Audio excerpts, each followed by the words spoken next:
ഇവിടുത്തെ ദേവിക്ക് ഗർഭിണികളോട് ഒരു പ്രത്യേക സ്നേഹം. ഗർഭിണികളായ സ്ത്രീകൾ 7ാം മാസത്തിൽ എന്തിനാണ് ഈ ക്ഷേത്രത്തിലേക്ക് വരുന്നതെന്നറിയോ? ചന്ദനക്കാവിനെ കുറിച്ച് നിങ്ങൾ കേട്ടിട്ടില്ലാത്ത പല കഥകളും ഞാൻ നിങ്ങൾക്ക് പറഞ്ഞു തരാം. ഒറ്റ നോട്ടത്തിൽ നിങ്ങൾക്ക് പാലക്കാടാണെന്ന് തോന്നുമെങ്കിലും ഇത് പാലക്കാടല്ല, നമ്മുടെ സ്വന്തം മലപ്പുറമാണ്. മലപ്പുറം ജില്ലയിലെ കുറുമ്പത്തൂർ ചന്ദനക്കാവ് 10 ഏക്കറോളം വരുന്ന ഈ കാടിന്റെ നടുവിൽ 18ഓളം ദേവീദേവന്മാരെ പ്രതിഷ്ഠിച്ചിട്ടുണ്ട്. Hello guys, it's me Shelna. എല്ലാവർക്കും ഒരു പുതിയ വീഡിയോയിലേക്ക് സ്വാഗതം. നമ്മൾ ആദ്യമായിട്ടൊരു ക്ഷേത്രത്തിലേക്ക് പോകുമ്പോൾ അവിടുത്തെ പൂജകൾ, ആചാരങ്ങള്, ഐതിഹ്യങ്ങള്, അങ്ങനെ പലതും നമ്മൾ അറിഞ്ഞിരിക്കേണ്ടതുണ്ട്. കേരളത്തിൽ ഒരുപാട് ക്ഷേത്രങ്ങളുണ്ട്. ആ ക്ഷേത്രങ്ങൾക്കൊക്കെ എന്തെങ്കിലുമൊക്കെ ഒരു പ്രത്യേകതകൾ ഉണ്ടാവും. അതുപോലെ ഒരു പ്രത്യേകത ഈ ഒരു അമ്പലത്തിനും ഉണ്ട്. ക്ഷേത്രത്തിന്റെ മുൻഭാഗമാണത്. ഈ ഗേറ്റ് കടന്ന് നേരെ നമ്മൾ പോകുന്നത് 10 ഏക്കർ വിസ്തരിച്ച് കിടക്കുന്ന ചന്ദനക്കാവിലേക്കാണ്.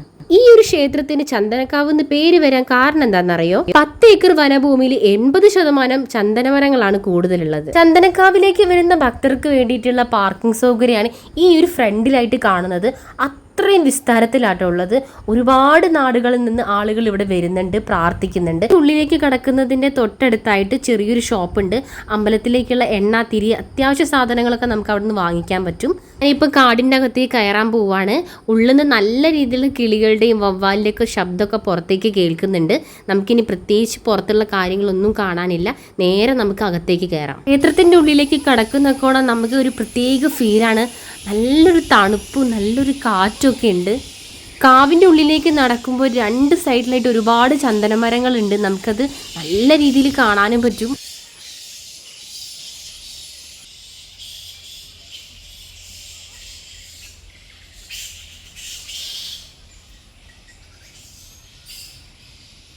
ക്ഷേത്രത്തിലേക്ക് ആർക്കെങ്കിലും വരാൻ താല്പര്യമുണ്ടെങ്കിൽ പുലർച്ചെ 5 മണി മുതൽ ഒരു 11 മണി വരെ മാത്രമേ ഇവിടെ ഗേറ്റ് ഓപ്പൺ ആയിട്ടുണ്ടാവുള്ളൂ.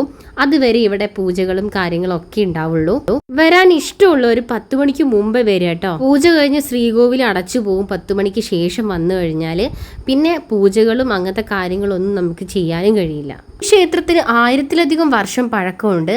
അത് മാത്രമല്ല 18ഓളം ദേവീദേവന്മാരെ ഈ 10 ഏക്കറിന്റെ നടുവിലായിട്ട് പലയിടങ്ങളിലായിട്ടാണ് പ്രതിഷ്ഠിച്ചിട്ടുള്ളത്. ക്ഷേത്രത്തിന്റെ പ്രധാനമായിട്ടുള്ള ഒരു പ്രത്യേകത എന്താണെന്ന് വെച്ചാൽ മേൽപ്പത്തൂർ ഭട്ടത്തിരിപ്പാട് മച്ചിൽ വെച്ച് ആരാധിച്ചിരുന്ന ദേവിയെയാണ് ഇവിടെ പ്രതിഷ്ഠിച്ചത്. മേൽപ്പത്തൂരിന് വാതരോഗം പിടിപെട്ട് ഗുരുവായൂർക്ക് നാരായണീയ ഗീതം രചനയ്ക്ക് പോകുന്നതിന് മുന്നോടിയായി ചന്ദനക്കാവിൽ ഉചിതമായ സ്ഥാനത്ത് പ്രതിഷ്ഠിച്ചു എന്നാണ് ഐതിഹ്യം. അങ്ങനെ പ്രസാദമൊക്കെ തൊട്ട് നേരെ കൗണ്ടറിലേക്ക് ചെന്നു. അവിടെ വഴിപാട് എന്തെങ്കിലും കഴിപ്പിക്കാന്ന് വിചാരിച്ചിട്ടാണ് ചെന്നത്. പക്ഷെ സമയം ഒരുപാട് ആയതുകൊണ്ട് തന്നെ എനിക്ക് വഴിപാടൊന്നും കഴിപ്പിക്കാൻ പറ്റിയില്ല. പക്ഷെ ആ ചേട്ടൻ എനിക്ക് ഒരുപാട് കാര്യങ്ങൾ എനിക്ക് പറഞ്ഞു തന്നു. ഇവിടുത്തെ പ്രധാന വഴിപാട് അഭിഷ്ടസിദ്ധിക്ക് കളമ്പാട്ട്, മംഗല്യപൂജ, ഗർഭരക്ഷാ പൂജ, സന്താന പൂജ എന്നിവയാണെന്ന്. കഴിപ്പിച്ച വല്ല പായസം ഇരിപ്പുണ്ടോ എന്ന് ചോദിച്ചപ്പോൾ എൻ്റെ മുഖത്ത് നോക്കി ഒരു ചിരിച്ച് നേരെ ഓഫീസിൻ്റെ അകത്തേക്ക് കയറിപ്പോയി. തിരിച്ചു വരുമ്പോൾ കയ്യിലൊരു ടിന്നും ഉണ്ടായിരുന്നു. അതിൽ നിറയെ എള്ളു പായസമായിരുന്നു. ചെറിയ കയ്പുണ്ടാവും എള്ളു പായസത്തിന്. പക്ഷെ നിനക്ക് ഇഷ്ടമാണെങ്കിൽ നീ അത് മുഴുവൻ എടുത്തോന്ന് എന്നോട് പറഞ്ഞു.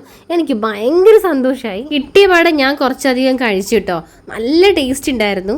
ഭഗവതിയെ പ്രാർത്ഥിച്ചിട്ട് നേരെ മുമ്പിലേക്ക് ഇറങ്ങിയപ്പോൾ ഇങ്ങനൊരു കാഴ്ചയാണ് കണ്ടത്. ചുറ്റും വലിയൊരു കാട് മുഴുവനും കുറേ വള്ളികളാൽ ഇങ്ങനെ പിണർന്ന് പെട്ട് കിടക്കുവാണ്. അത് കാണുമ്പോൾ തന്നെ ഒരു പ്രത്യേക ഭംഗിയാട്ടോ. ഇരുട്ടൊക്കെ ആകുമ്പോൾ നല്ല രീതിയിലുള്ള പേടിയാവും. ഞാൻ വന്ന സമയം നല്ല വെയിലുള്ളത് കൊണ്ട് കൂടുതലായിട്ടുള്ള ഇരുട്ടൊന്നും ഇല്ലായിരുന്നു. ദേവിയുടെ ക്ഷേത്രത്തിൽ നേരെ ഇറങ്ങിയിട്ട് നമ്മൾ പോയത് ഈ ഒരു കവാടത്തിലൂടെയാണ്. നല്ല രീതിയിലുള്ള കാട് മൂടി കിടക്കുകയാണ്. വള്ളികളാൽ ഒന്നായിട്ട് കെട്ടിപ്പിണർന്നിരിക്കുകയാണ്. നമുക്ക് മുന്നോട്ട് പോയി നോക്കാം. ഇവിടെ എന്താണ് പ്രതിഷ്ഠ, എങ്ങനെയാണ് അതിൻ്റെ ചുറ്റുപാടുള്ളതെന്നൊക്കെ നമുക്ക് നോക്കാം. അമ്പലത്തിലേക്ക് നടന്നു പോകുന്ന വഴിയൊക്കെ ഒരുപാട് കാട് മൂടി കിടക്കുന്നുണ്ട്. ആ ഭാഗങ്ങളൊക്കെ കുറേയൊക്കെ വെട്ടി മാറ്റിയിട്ടുമുണ്ട്. ക്ഷേത്രത്തിന്റെ അടുത്തെത്താനായപ്പോൾ മരത്തിന്റെ താഴെ ഇങ്ങനൊരു പ്രതിഷ്ഠയും കൂടെ കണ്ടു. നേരെ ഓപ്പോസിറ്റുള്ള വഴി ദേവീ ക്ഷേത്രത്തിലേക്കുള്ള വഴിയാണ്. ഈ ഭാഗവും കാട് വെട്ടിത്തെളിച്ചിട്ടാണ് ക്ഷേത്രത്തിലേക്കുള്ള വഴി ഉണ്ടാക്കിയത്. നമുക്കിനി നേരെ അമ്പലത്തിലേക്ക് കയറാം. ഇവിടെ എന്താ പ്രതിഷ്ഠ എന്നുള്ളത് നോക്കാം. ഒരുപാട് സമയം ആയതുകൊണ്ട് തന്നെ നട അടച്ചിട്ടുണ്ട്. ഇവിടെ അയ്യപ്പനാണ് പ്രതിഷ്ഠയായിട്ടുള്ളത്. അമ്പലത്തിലേക്ക് വരുന്ന നടപ്പാതയും ചുറ്റുപാടും കടപ്പയൊക്കെ ഇട്ട് നല്ല ഭംഗിയാക്കിയിട്ടുണ്ട്. കാരണം ഒരുപാട് കാട് കയറി പോകുന്നത് കൊണ്ട് കുറേയൊക്കെ കോൺക്രീറ്റ് ഭാഗം ഇട്ടിട്ടാണ് ഇപ്പോൾ അമ്പലം ഉള്ളത്. അമ്പലത്തിന്റെ വഴിയിലൊക്കെ ആരെയും കാണാണ്ടായപ്പോൾ ചെറിയൊരു പേടി തോന്നി. അപ്പോഴാണ് താഴത്തെ അമ്പലത്തിൽ നിന്ന് ഒരു അമ്മ അങ്ങോട്ട് കയറി വരുന്നത്. കുറച്ച് കാര്യങ്ങളൊക്കെ അമ്മയോട് ചോദിക്കുകയും ചെയ്തു. അവിടെ അമ്പലാണ്. ഇത് കുളത്തിലേക്കുള്ള വഴിയില്ലേ? കുളത്തിലേക്കുള്ള വഴിയാണിത്. പോയി നോക്കാം.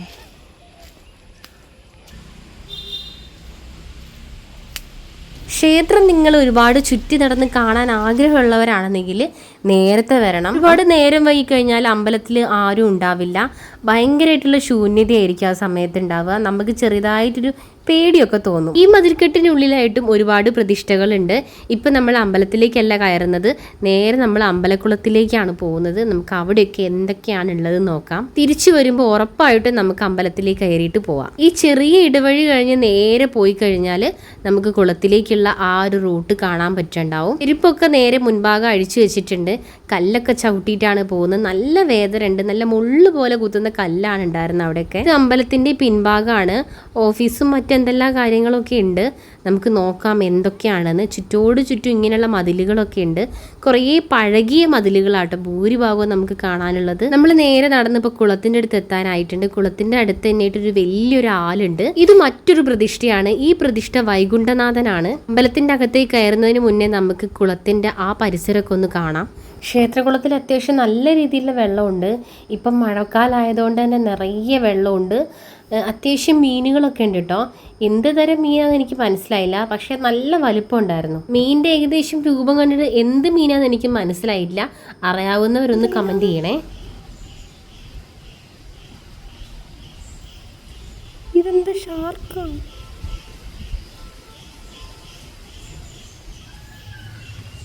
ക്ഷേത്രക്കുളത്തിനും അത്ര തന്നെ പഴക്കമുണ്ട്, 1000-ലേറെ. കുളത്തിന് നല്ല രീതിയിലുള്ള പഴക്കമുള്ളത് കൊണ്ട് കുറേയൊക്കെ പൊളിഞ്ഞു പോയിട്ടുണ്ട്. പക്ഷേ ക്ഷേത്രക്കുളം നല്ല വൃത്തിയായിട്ട് തന്നെയാണ് അവർ കൊണ്ടുനടക്കുന്നത്. ഇനി നമുക്ക് വൈകുണ്ഠനാഥ ക്ഷേത്രത്തിലേക്ക് കടക്കാം. ക്ഷേത്രത്തിന്റെ വലിയ രീതിയിലുള്ള വാതിൽ ഇങ്ങനെയാണ്. നല്ല ഹൈറ്റിലാണ് അത് കൊടുത്തിരിക്കുന്നത്. ഒരുപാട് വർഷം പഴക്കമുള്ള അമ്പലമായതുകൊണ്ട് കുറേയൊക്കെ പുതുക്കി പണിതിട്ടുണ്ട്.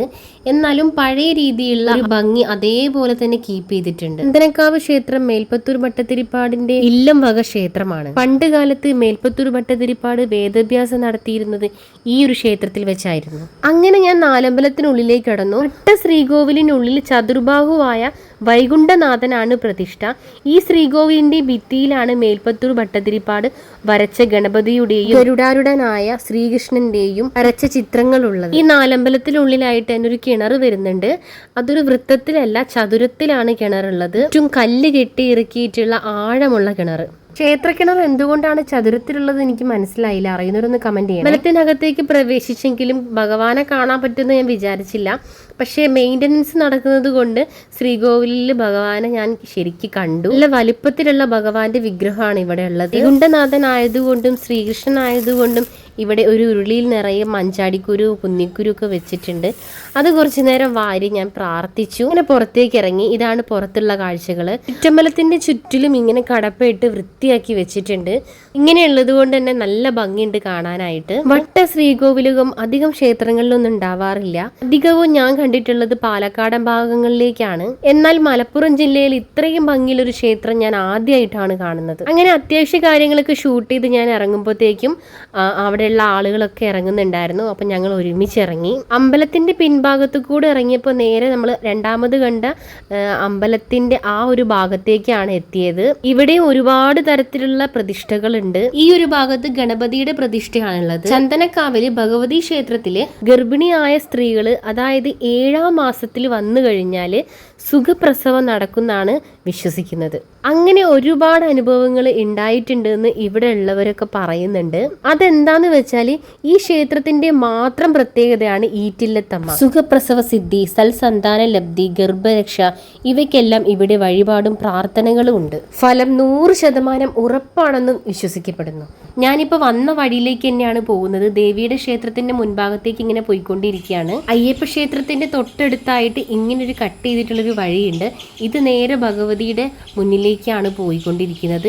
ഇതിന്റെ 2 ഭാഗത്തായിട്ട് നിറയെ ചന്ദനമരങ്ങൾ, പെടഞ്ഞിരിക്കുന്ന കുറേ വള്ളിച്ചെടി, ഞാൻ ഇതുവരെ കണ്ടിട്ടില്ലാത്ത കുറേ കിളികളും ഉണ്ടായിരുന്നു അതിൻ്റെ ഉള്ളിൽ. ചന്ദനക്കാവ് ഈ ഒരു ഭാഗം കാണുമ്പോൾ ശരിക്കും അനന്തഭദ്രത്തിലെ ആ ഒരു സിനിമയുടെ പല ലൊക്കേഷനും നമുക്ക് തോന്നും. അവിടെ കൂടിക്കിടക്കുമ്പോൾ അതിൻ്റെ ഒരു ഇരുട്ടും വള്ളിപ്പടർപ്പുകളൊക്കെ നല്ല രീതിയിലൊരു പോസിറ്റീവ് ആയിട്ടുള്ള ഒരു മൈൻഡ് ഫ്രഷ് തരും. ഇതാണ് ചന്ദനക്കാട്. ഒരുപാട് കാര്യങ്ങൾ നിങ്ങൾക്ക് ഞാൻ കാണിച്ചു തന്നു. ചന്ദനക്കാടിൻ്റെ ഐതിഹ്യങ്ങൾ പറഞ്ഞു തന്നു. ഇതൊക്കെയാണ് അമ്പലത്തിനെ കുറിച്ച് പറയാനുള്ളത്. അമ്പലത്തിന്റെ പല ഭാഗങ്ങളും ഇപ്പോഴും പൊളിയാതെയുണ്ട്.